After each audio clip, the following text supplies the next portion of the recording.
नमस्कार बच्चों, आज हम लोग अब चर्चा करते हैं। देखिए होली का त्यौहार भी हो चुका, ठीक है। सबने खूब खेल ली, होली एंजॉय कर ली, खा भी लिया, मिठाई खा ली, ठीक। अब चलिए अपने पढ़ाई की तरफ आते हैं, है ना। Come back to studies. आज हम लोग बात करेंगे संप्रेषण के कारकों को लेकर। अब कारक मैंने वर्ड क्लियर कर दिया आप लोग का, तो कारक के वर्ड को मुझे बार बार क्लियर करने की जरूरत नहीं है कि कारक मतलब होता है फैक्टर्स, ठीक है। और फैक्टर्स क्या होता है, जैसे मैंने उस पिछले वीडियो में आपने बताया था कि फैक्टर्स का मतलब क्या होता है कि जिनके कुछ ऐसी वस्तुएं, कुछ ऐसे तत्व जिनके कारण वो प्रक्रिया होती है।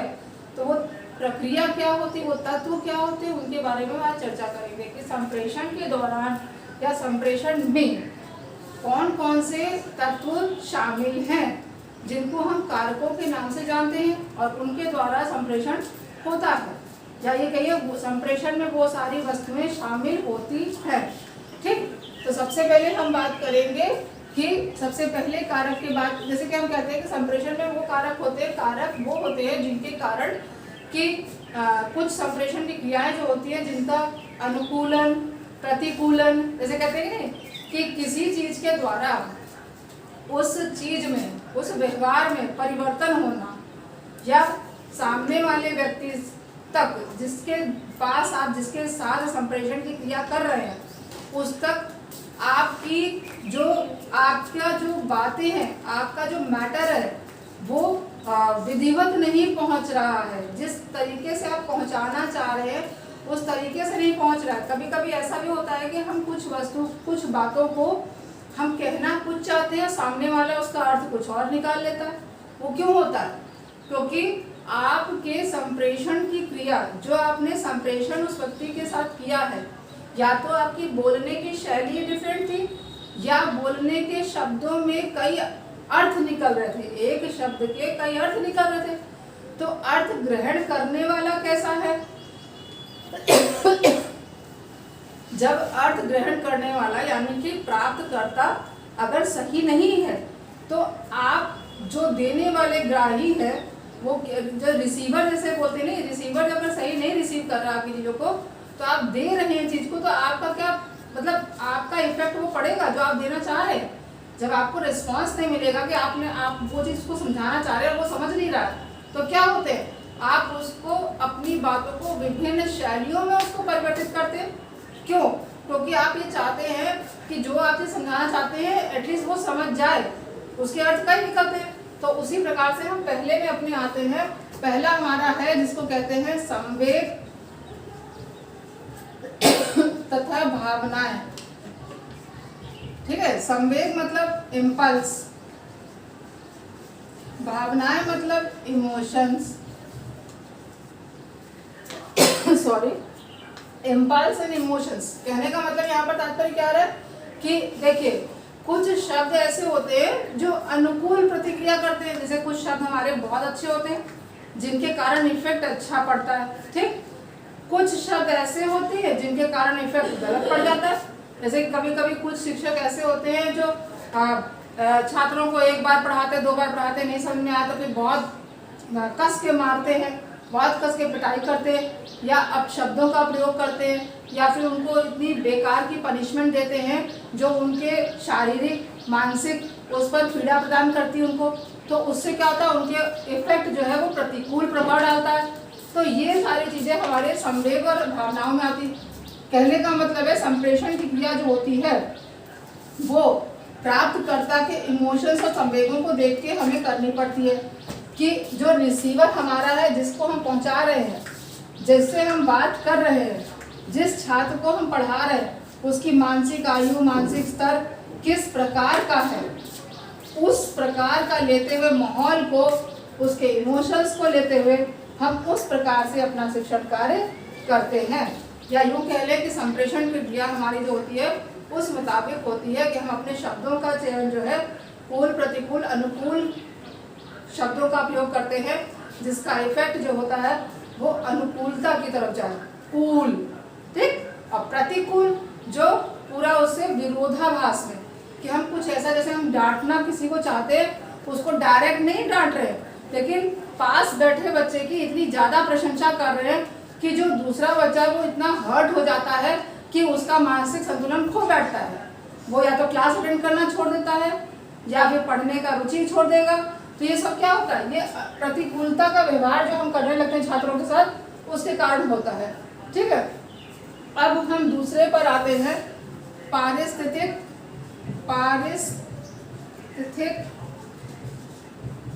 संदर्भ। पारिस्थितिक संदर्भ का मतलब होता है सर्कमस्टेंसेस। सर्कमस्टेंसेस मतलब होते नहीं है जैसे कि अगर मैं इसको आसान में समझाना चाहूँ कि जैसे मान लीजिए हमने कोई संप्रेषण क्रिया की, जैसे मुझे कोई बात कहनी है। कभी कभी ऐसा होता है कि हम कोई बात बहुत एक्साइटमेंट में होते हैं, बहुत एक्साइटेड होते हैं, ठीक है, तो हम सोचते हैं कि बस हम फोन कॉल करें और हम सामने उस चीज पर्सन को फटाक से कहते बधाई हो। हमने सामने की सिचुएशन जो है वो उससे हमने मतलब क्या बोलते हैं मालूम नहीं की। जैसे कि हमने फोन किया, मान लीजिए हमने कहा कि हाँ मुबारक हो आपको, लेकिन हमने सामने की सिचुएशन मालूम ही नहीं की कि सामने जो व्यक्ति से हम बात कर रहे हैं उसके घर का वातावरण माहौल कैसा है, हमने फट से अपना बात कह दिया। तो ये क्या हुआ कि हमने सर्कमस्टेंसेस को समझा नहीं और हमने संप्रेषण की क्रिया की, तो क्या वो इफेक्ट उस प्रकार से दे पाएगी जितना इफेक्टिव मेरा सेंटेंस था, जितना इफेक्ट, जितना क्या कहते हैं उसे, जितना मेरे शब्दों को जोर या अच्छा चाहिए था, एक पॉजिटिव रिस्पांस चाहिए था, वो नहीं मिल पाया। क्यों? क्योंकि मैंने जो प्रेजेंटेशन की, जिसके साथ संप्रेषण क्रिया की, मैंने उसके सर्कमस्टेंसेस को, उसकी परिस्थितियों को समझा नहीं। मैं कहाँ वो शब्दों को यूज कर रही हूँ। जैसे कि हम जब शब्द को यूज करते हैं तो हम शब्द को यूज करने से पहले उनकी स्थितियों को देखते हैं कि क्या स्थितियाँ हैं उसके। जैसे कि हम जो विषय पढ़ा रहे हैं उस विषय के अनुसार हम उदाहरणों को देते हैं। हर एक उदाहरण हर विषय में सूटेबल नहीं होता है, तो वो हमारा पारिस्थितिक संदर्भ कहलाता है कि सर्कमस्टेंसेस कि संप्रेषण की क्रिया हमारी जो होती है वो प्रभावी तभी होती है जब हम छात्रों के परिस्थिति या विषय के अनुकूल, विषय के अनुसार हम चीजों को प्रस्तुत करते हैं। तीसरा आता है हमारा भाषा। भाषा मतलब होता है लैंग्वेज, सभी को पता है, ठीक। लैंग्वेज इन द सेंस कि हम भाषा किस प्रकार की यूज कर रहे हैं संप्रेषण क्रिया में। संप्रेषण करते वक्त छात्रों के अकॉर्डिंग ही भाषा यूज करनी पड़ती है, जो विषय पढ़ा रहे हैं उसके अकॉर्डिंग आपको भाषा यूज करनी पड़ेगी। हमेशा आप इस तरह के शब्दों को न यूज करिए जहां पर बच्चे को उसका बहुत ही सरल अर्थ निकालने में ही टाइम लग जाए। तो हो सके समझाते वक्त उन शब्दों का चयन करिए जहां पर बच्चे को उनका अर्थ जानने की जो है जरूरत ना पड़े। भाषा आपकी इतनी सरल होनी चाहिए, सुगम होनी चाहिए, स्पष्ट होनी चाहिए। बोली जो आप पढ़ाते हैं, समझाते हैं, वो बहुत ही स्पष्ट होनी चाहिए। वहां पर बच्चे को आपकी बोली को सुनने के लिए पास वाले बच्चे से पूछना ना पड़े कि मास्टर जी ने क्या कहा। अगर सामने वाले छात्र ने रिपीट करके बताया तो इसका मतलब यह है कि आपकी संप्रेषण की क्रिया जो है वो छात्रों तक प्रभावपूर्ण तरीके से आप नहीं पहुंचा पा रहे हैं। तो ये हो गई हमारी भाषा की चर्चा। अब हम आते हैं दूसरा, चौथा नंबर पे है शोर। शोर इन द सेंस नॉइज। अब शोर कहने का मतलब जैसे कि मान लीजिए हम क्लास शांत करा ही नहीं रहे, हमारा काम है पढ़ाना, तो हम सोचते हैं बस हम जाएं अपना जो हमें पढ़ाना है हम पढ़ा दें। अच्छा एक बात, जैसे कि मान लीजिए कोई सूचना देनी होती है, कभी कभी नोटिस आता है क्लास में लेक्चर चल रहा है और लेक्चर के बाद होता है कि चलिए इसके बाद आप नोटिस दे दीजिएगा जो देना छात्रों को। टीचर चला जाता है, उसके बाद नोटिस देने वाले की ड्यूटी क्या बनती है?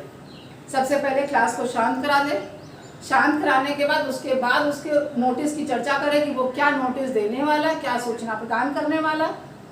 जब शांत वातावरण में सूचना को प्रदान करेगा तभी तो छात्रों तक सूचनाएं पहुंचेंगी।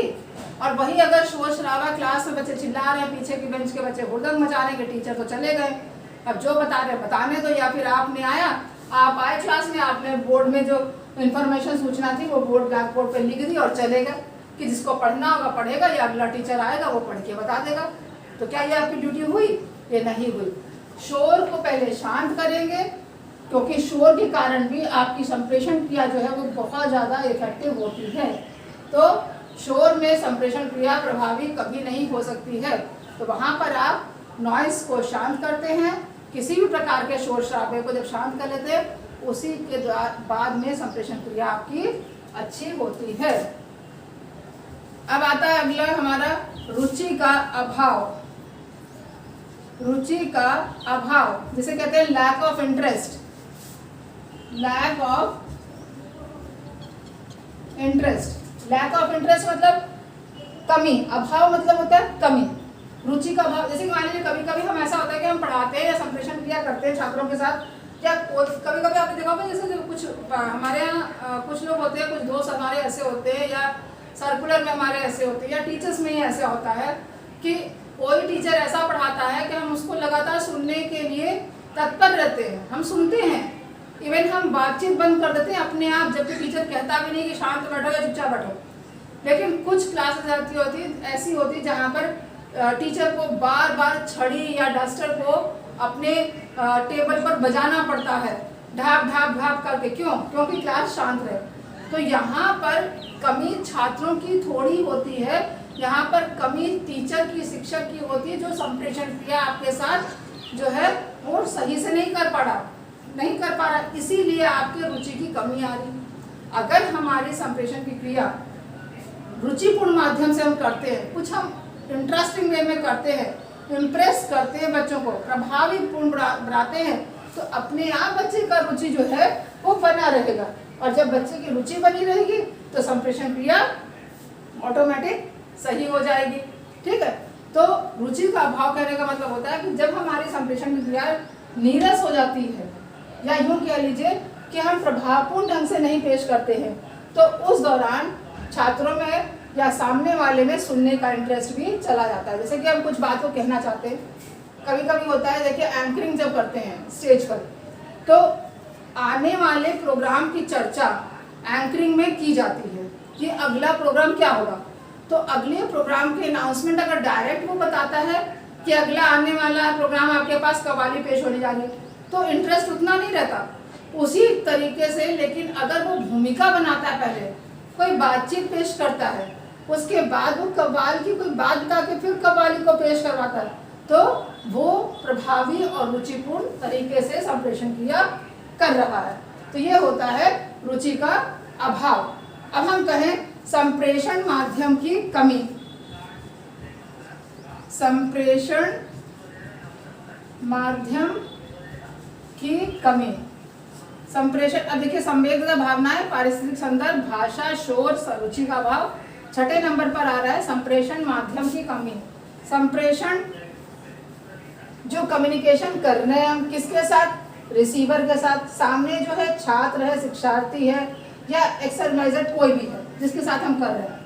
माध्यम जिसके माध्यम से कर रहे हैं, कभी कभी हम फोन के माध्यम से कर रहे हैं, कभी कभी हम पाठ्य पुस्तक के माध्यम से कर रहे हैं, कभी कभी हम सहायक सामग्री के माध्यम से कर रहे हैं। तो उन सामग्रियों की कमी होना, अब इसमें भाषा भी आती है, शब्द वस्तु भी आती है, कई चीजें आती है। जैसे कि आपने अगर अच्छे शब्दों का चयन नहीं किया है तो वो भी एक माध्यम है। ठीक है, कि आप अपने संप्रेषण की क्रिया जो है बहुत कमजोर कर ले रहे हैं, कि ऐਵੇਂ ही बोले चले जा रहे हैं हल्का हल्का, कि कौन सा, अरे कल भी पढ़ाया था, चैप्टर बहुत लेंथी है, जल्दी कवर करना है, आज ही पढ़ाओ और छोड़ो, बिल्कुल निष्क्रिय भाव से, है ना, बिल्कुल जैसे नहीं एकदम। एक होता है सक्षम होना उस सब्जेक्ट के प्रति, आपको उस सब्जेक्ट के लिए एक्स्ट्रा नॉलेज है, जहाँ पर बच्चे को आप एक्स्ट्रा बातें बता के उस सब्जेक्ट को कवर कर सकते हैं, और एक असक्षम होना। तो असक्षम होते हुए उस चैप्टर को कवर करें, जैसे क्या आप बस इतना जान रहे हैं कि चैप्टर मुझे पूरा करना है, तो आदान प्रदान जो करते हैं वो बिल्कुल कमजोर होके कर रहे हैं, बिल्कुल नीरस होके। तो जब नीरस होके करेंगे, किसी भी माध्यम से नहीं, किसी चीज का यूज नहीं कर रहे हैं, बोलते वक्त अच्छे शब्दों का भी चयन नहीं किया है, जो किताब में लिखा है एज इट इज आपने पढ़ा दिया, तो क्या होता है, संप्रेषण माध्यम की कमी कहलाता है। कि कम्युनिकेशन के दौरान जो मीडिया है उसकी लिमिटेशंस आप रख रहे हैं, जरूरत से ज्यादा लिमिटेशंस रख रहे हैं, कि हर चीज की कमी को करते हुए सिर्फ पढ़ा के मुझे कंप्लीट करना है। ठीक है, तो ये हो जाता है हमारा संप्रेषण माध्यम की कमी। अब इसी में माध्यम के साथ अगर हम सामग्री जोड़ दें, माध्यम की कमी जहाँ पे हम खुद निष्क्रिय हैं, हम खुद कमजोर हैं। सामग्री जहाँ पर मेरे पास कोई चीज नहीं है, हमने कोई चीज भी नहीं ली, उसके बिना पढ़ाने चल दिए, ना पाठ्य पुस्तक है ना कुछ है, और ढंग से पाठ आता भी नहीं हमें। अरे पाठ्य पुस्तक अगर नहीं लिए हैं तो उसके अकॉर्डिंग हमें सामग्री लेनी चाहिए। हमें मान लीजिए हमें कुछ पढ़ाना है ऐसा जो चार्ट पेपर के थ्रू पढ़ा, तो हम चार्ट पेपर लेके जाए, उसके थ्रू पढ़ाएंगे। और दूसरी बात आती है जब हम कहते हैं कि वातावरण जनित कमियां। वातावरण जनित कमियां क्या कहलाता है? देखिए, वातावरण मतलब एटमॉस्फेयर, एटमॉस्फेयर यानी मौसम, मौसम के द्वारा कमियां यानी कि मौसम के प्रतिकूल। जैसे मान लीजिए हम आराम से पढ़ा रहे, एकदम से आंधी आ गई, डिस्टर्ब हुई कि नहीं पढ़ाई, या आप किसी से फोन में बात कर रहे हैं, एकदम से लाइट चली गई, एकदम से शोर शराबा कहीं पास में होने लगा, तो आपका जो आवाज है वो वहां पर ढंग से नहीं पहुंचा। आप कोई कार्य कर रहे हैं, बच्चे को कुछ समझा रहे हैं, एकदम से लाइट चली गई, समझाने का कार्यक्रम आपका डिस्टर्ब हुआ। आप कुछ पढ़ा रहे हैं, समझा रहे हैं, पास में बहुत शोर शराबा होने लगा, आपकी आवाज जो नॉर्मल पिच में पहुंचनी चाहिए थी वो नहीं पहुंची, तो इससे क्या हुआ? तो ये आपके वातावरण में कमियां कुछ आती हैं जिनके कारण आपका प्रेजेंटेशन जो है वो थोड़ा धीमा हो जाता है। प्रोत्साहन की कमी ले लीजिए, उत्साह की कमी ले लीजिए कि आप में खुद में उत्साह इतना नहीं है तो सामने वाले में क्या देंगे। तो वो होता है हमारा कि वातावरण जनित कमियां ये सब आ जाती है कि जहाँ जाड़ा, गर्मी, बरसात, आंधी, तूफान, इस तरह से, या यूँ कह लीजिए उत्साह की कमी, प्रोत्साहन की कमी, या बच्चों में अभिप्रेरित करने की भावना टीचर में नहीं आ पा रही है, वो अपने पाठ का प्रेजेंटेशन इतना अच्छा नहीं कर पा रहा है। फिर अभी हम कहते हैं कि अब आखिरी में आते हैं हमारा कि प्राप्तकर्ता संबंधी कमियां, ये लास्ट है हमारा कारक। प्राप्तकर्ता संबंधी, अच्छा प्राप्तकर्ता कौन है? आप लोग हैं जिनसे हम बात कह रहे हैं, ठीक है, आपके सामने वाला। अब उसके संबंधी क्रम क्या? वो आपकी इस बात सुनना ही नहीं चाहता है। क्यों? क्योंकि जो आप बता रहे हैं वो पहले सुन चुका है। तो एक बात को कई बार बताना, जैसे कि हम कोई पाठ पढ़ाते हैं, ठीक, हमने सिलेबस कंप्लीट कर दिया, हम सिलेबस दोबारा रिपीट कर रहे हैं रिवीजन के तौर पर। रिवीजन बच्चा तभी सुनेगा जब रिवीजन करते वक्त आपकी टेक्निक थोड़ी सी चेंज होगी। अगर आप उसी विधि से और उसी तरीके से सेम पढ़ाएंगे तो रिवीजन कोई भी बच्चा उतनी ऊर्जा से नहीं पढ़ेगा। रिवीजन क्लास को उसी तरीके से अगर आप थोड़ा चेंज करके इंटरेस्टिंग एंड शॉर्ट वे में शुरू करते हैं तो बच्चा उन क्लासेस को अटेंड करता पढ़ता है। तो वो होता है कि प्राप्तकर्ता संबंधी कमियां कि सामने वाले को भी ऊर्जावान करना जो कम्युनिकेटर है उसकी ड्यूटी बनती है। समझ रहे हैं? तो ये आपके कुछ कारक हैं: संवेग तथा भावनाएं, पारिस्थितिक संदर्भ, भाषा, शोर, रुचि का अभाव, संप्रेषण माध्यम की कमी, संप्रेषण सामग्री की कमी, वातावरण जनित कमियां, प्राप्तकर्ता संबंधी कमियां। ये फैक्टर्स हैं, ये कारक हैं आपके संप्रेषण के, ये सारे इंग्रेडिएंट्स हैं, ये तत्व हैं, इनके द्वारा ही आपका संप्रेषण क्रिया होती है। अब नेक्स्ट क्लास में भी संप्रेषण के कुछ टॉपिक्स रहते हैं, उनको कवर करेंगे, फिर संप्रेषण हमारा पूरा हो जाएगा। तो बने रहिए साथ में वीडियो के और लाइक एंड शेयर करते रहिए। शुक्रिया।